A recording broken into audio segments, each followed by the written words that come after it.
Please join me in welcoming Shalini Pillai Banerjee, Head of Consumer Apps Marketing, Google India. Very warm welcome to you, Shalini. Sumeet Singh, Group Chief Marketing Officer, Infoedge India Ltd. A very warm welcome to you, Sumeet. Please have a seat at the dais. And let's welcome our moderator for this session, Rajat Mathur, Partner, BCG. Over to you, Rajat. Right, thank you. Thank you, everyone, for being part of coming down for our panel. So let's set it up there. While you were just discussing before this panel, marketers actually have been using data science, ML, data, and all kind of number games. They have been using it for a while, and thus they have been using it effectively to at least push back to the CFO about the effectiveness of their campaigns, or to be a little bit more relevant and ensuring that they have the right competitive advantage while reaching out to their customers, or to, let's say, have a more detailed or a more value-oriented campaigns for their end customers there. So all this numbers, data, analytics, analysis has been there for a while. So let's just use this panel just to understand that with the help of AI, how are we deepening this engagement with our customers? How are we better realizing the value of our marketing initiatives? So let's start with Shalini. Shalini, we'll start with you. So we have been seeing digital marketing for some time now. It's been there for at least 5 odd years since I have seen that. How have you seen this digital marketing getting transformed with AI, and now more importantly with Gen AI? Like you rightly said, the last 5 years, AI has been there, right? And it's still an evolving technology. Early use cases have always been around SEO, which is why the company exists. And as we start looking at it, it's been helping on media targeting, media management, budgeting and stuff like that. But more increasingly, the trend beyond digital marketing is actually what we've seen with consumers. Today, there is a explosion, right? An absolute explosion of platforms that are coming across. Consumers are starting to see things in 15 seconds to 15 hours. And as a marketer, you need to be relevant over there. This is where I think a combination of both AI and more recently Gen AI kind of can lean in even more specifically onto content, right? Because you need that content to be relevant to that user. And what Gen AI can do is actually help in content, which I call the 3 V's, which is velocity, volume, and variation, right? With Gen AI, you can now start taking your core creative and start building it out, multiply it into whatever format you want to do. And so you can focus on what you want to do, right? We've also been looking at how AI can help on creative testing, campaign optimization, and measurement, of course. The other big piece, it actually opens up your mind to creativity, right? One of my favorite campaigns, it's on hyper-personalization, which has been Mondelez. Sumeet is going to talk about her. I just told her what my favorite campaign of hers was. And then, of course, you've had Nike, right, which has got this. So it opens up everything. Marketing is always about connecting brand with the user. Right. So the what has not changed. It's just the how. It's just the how. Interesting. Very good point. So let's just see about the how part. And Sumit, will start with you on this. That we have been seeing this personalization being used over and again. Now, of course, there were words like hyper-personalization, ML or AI-led hyper-personalization.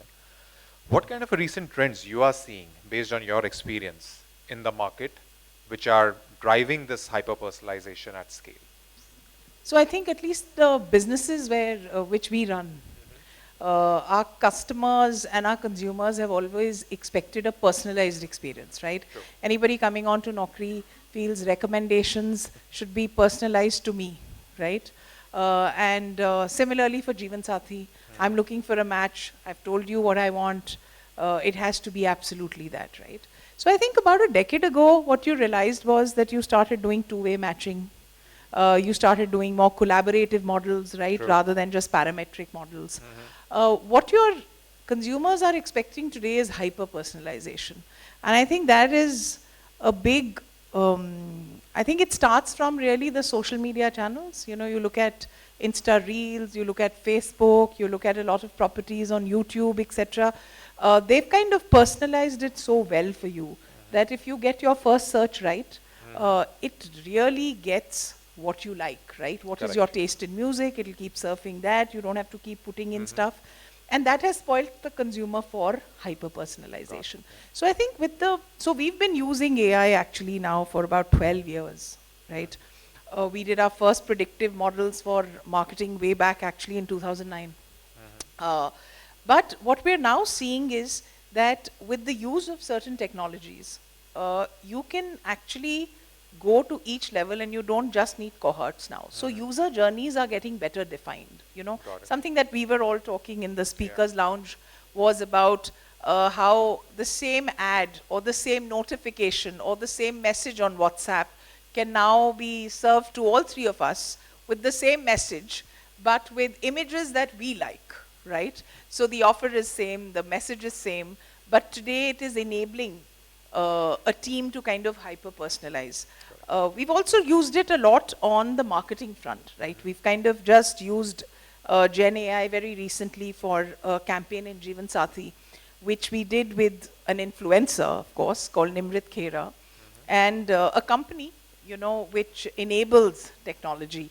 And we actually, because Punjab has 5 or 6 dialects, so on our business, which is Jeevan Sathi, it's not just vernacular, it's because it's people belonging to certain castes and certain communities.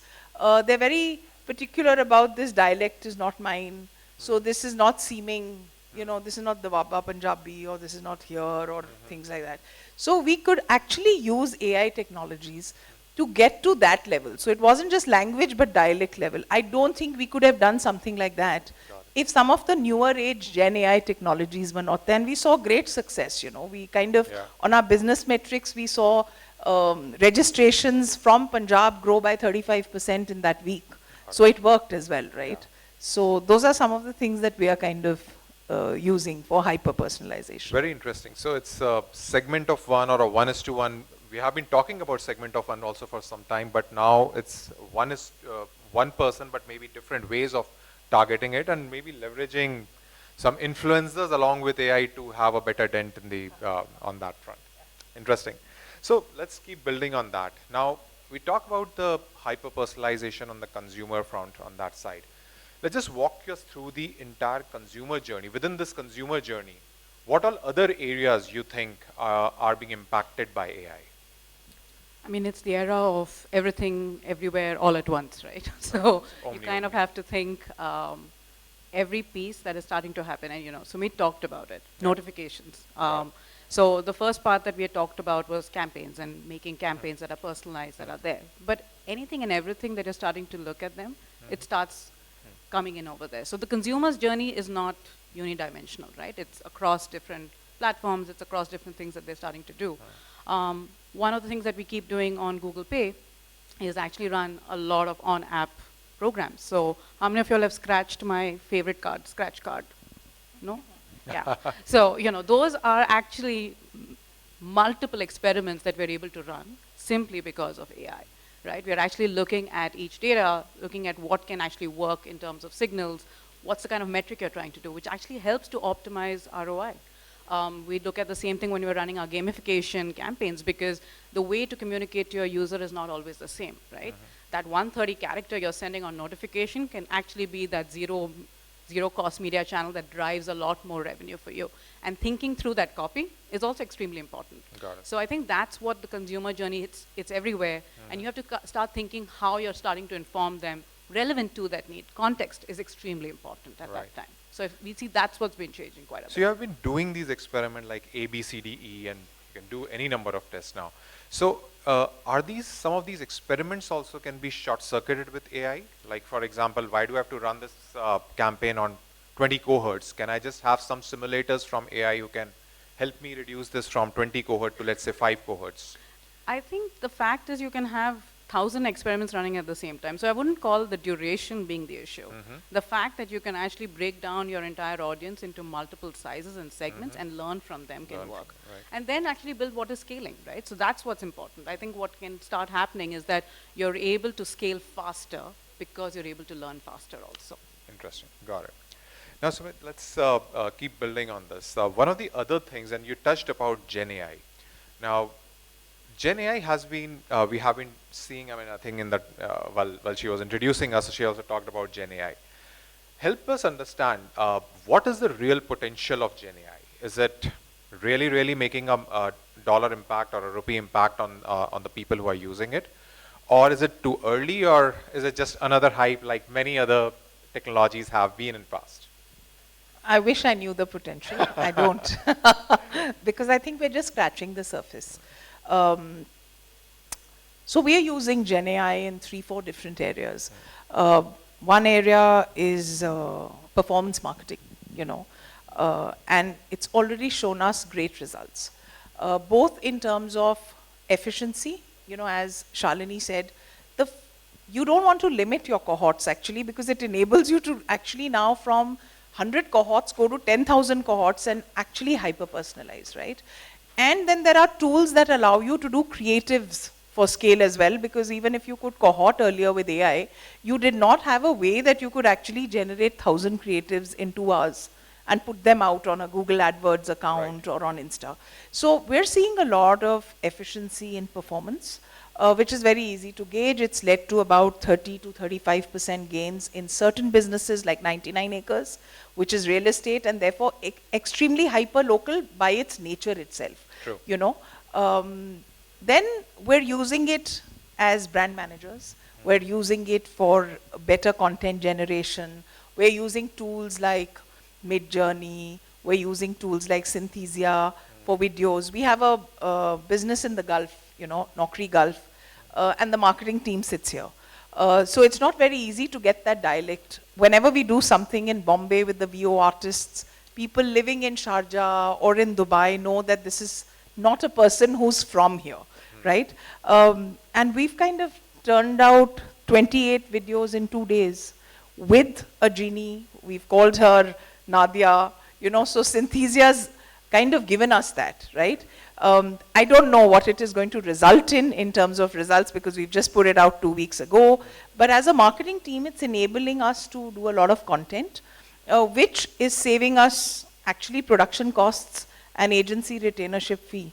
But you know, does it mean that you don't need humans? No. But I think you need more skilled, maybe lesser number of people. The other place where we are seeing a lot of use of it in marketing, process automation, right? And I think that leads to a tremendous amount of efficiency. What will it mean in terms of dollars? I don't know. But we are seeing early things. Then on our platform, we are using, so we've got GPT-4, we're talking to Bard, and we're of course using the enterprise versions, because you don't want your business data basically to be fueling the LLMs. But we're also using a lot of open source LLMs, right? We're doing Llama 2, we're seeing how that can help us generate better recommendations. So I think there's a lot of work that we are actually doing. We have we've put in a Gen AI lab, we have 52 data scientists who are working on it. And we're seeing what all are the possibilities. But today it seems interesting. What is the potential? I don't think Jan also knows as yet. Yeah, right? I think we need a crystal ball for that. But at least early signs have been fairly encouraging. I think 30-35% efficiency is something worth going through. And perhaps the speed will let you to do more experimentation as well. Yeah, and productivity because productivity is also man hours, right? You know? Correct. Right? Yeah. Like we've all first started off with having 30-second ads and then having the 15-second and 5 seconds. 5 seconds, right? Yeah. To now having 10,000 assets, and it's crazy the amount of time that's been put in to kind of do that. You're removing the grunt work. It's actually that's where I feel, you know, like Sumeet said, the process automation really helps. Yeah, moving the grunt work and making it meaningful. Yeah, exactly. The output is meaningful there. So let's just keep moving on this. So help me with this. Like for example, there's so much talk about data and AI. How are organizations ensuring that the data privacy, customer privacy is being maintained and thoroughly being scrutinized? That's a fantastic question and something that we deeply care about. And it's not just us, right? It's also the regulators. So, there's a lot of the focus has been in terms of how you make sure that you're protecting, because data is, at the end of it, you know, a commodity. It doesn't become a commodity to when you expand it to people that are not responsible for it. So I think that's what it means. You have to be responsible. And at Google, the way we've been thinking about it is that it always needs to thinking about it in a privacy first environment. And what does that really mean? That really means user opt-in. A user will opt in to share data if they find it useful, if they find it helpful. We've actually seen data actually suggest that 67% of all users are willing to trust a brand if they opt in for that particular piece, right? So it is permission from them to do something that's right for them. So I think that's where it is. And when you do have the data, you do need to apply the conversion modeling on it, right? So you are focused in a very, very responsible way of making it happen, which is useful, but not spammy, right? So I think that's where we are thinking about it.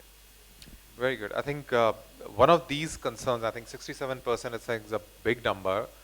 People are trusting the brand, and obviously brands have to be equally responsible on that front. Now, Sumit, let's just talk a bit more on this, because I believe no AI conversation at this stage can be complete or concluded without talking about responsible AI. So what's your thoughts as how organizations are dealing with the responsible AI charter? What kind of a strategy, what kind of a frame they are talking about, and what kind of a implementation challenges that they are facing on this? So, you know, as Bard and ChatGPT, I think both keep ensuring us organizations that everything's hashed. We can't read anything. We will not train our algorithms. On your data. Yeah, but we're not too sure. They're two big walled gardens. They're saying something today, tomorrow to monetize, they can say anything else. So we're not, and I won't use a strong word as trust, but we're kind of not very comfortable at the moment sharing any of our data with any of these two big models, LAM, though we have the enterprise version of both. And therefore, we are using the open source models on our own data. We, of course, can never afford the kind of investments that you've made into processing, because LLM requires a lot of processing. Yeah, true. But we do have 2 GPU, I mean, we've ordered 2 GPU servers, God knows when they'll come, but we don't need the whole hog. We can operate from level 3, level 4, so we don't need all the layers. I think layer 3, layer 4 is where we are processing. So we're not at the moment comfortable at all sharing any of the data that is of our users, right? On the other hand, there are a lot of tools that I spoke about. There we are not sharing any personal data because we are using it for productivity, we are using it for content generation, etc. I think we're more comfortable there. On the other side, and that is the reason we've set up our own Gen AI labs, because we feel a lot of open source will keep coming, and we'll keep training that data on our own servers, because as yet, we're not very comfortable actually putting our data out. So. Right. No, I think, and Shalini, if you want to add anything, go ahead, otherwise, yeah. I think we've seen effectiveness of campaigns when you use first-party data, right? So as long the outperformance of that is extremely high. So when you think about it from a responsible, think about what you'll do with it. And I think, you know, to everyone's concerns, you need to make sure that it doesn't look like you're actually misusing it.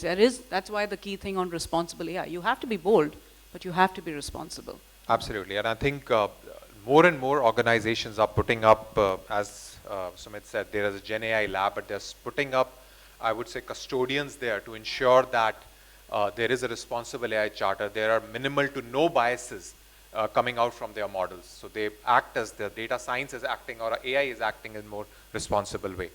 So folks, I think that's pretty much. I'll just conclude in the last minute that I think both of them wonderfully summarized or talk about how AI has been transforming the marketing. As Shalini started saying that, well, it's data science, ML was there for some time. It's not that something new there. Even for digital marketing, this has been used for that. But as we progress further, I think the depth of usage and the value realization has been significantly up. I think some of the numbers Sumit said, I think wonderful, quite encouraging to hear that even a new technology like a Gen AI is really making the dent on the top or a bottom line, be it from your efficiency perspective, be it from your hyper-personalization, or as Shalini again mentioned that the grunt work of 10,000 ads being created wonderfully and yet being meaningful to the end users on that front. And of course, the consumer privacy, the customer privacy, data privacy remains the top priority for, I think that's a CEO agenda, both customer privacy, data privacy, and the responsible AI. And hopefully we see that all these new technology, along with other technology, come up to deliver the transformative value. And that's what we say, the technology being a disruptive or transformative for us, yet in a responsible and a contextual way. Right. So that's pretty much from our side, folks. Thank you so much for being part of our panel.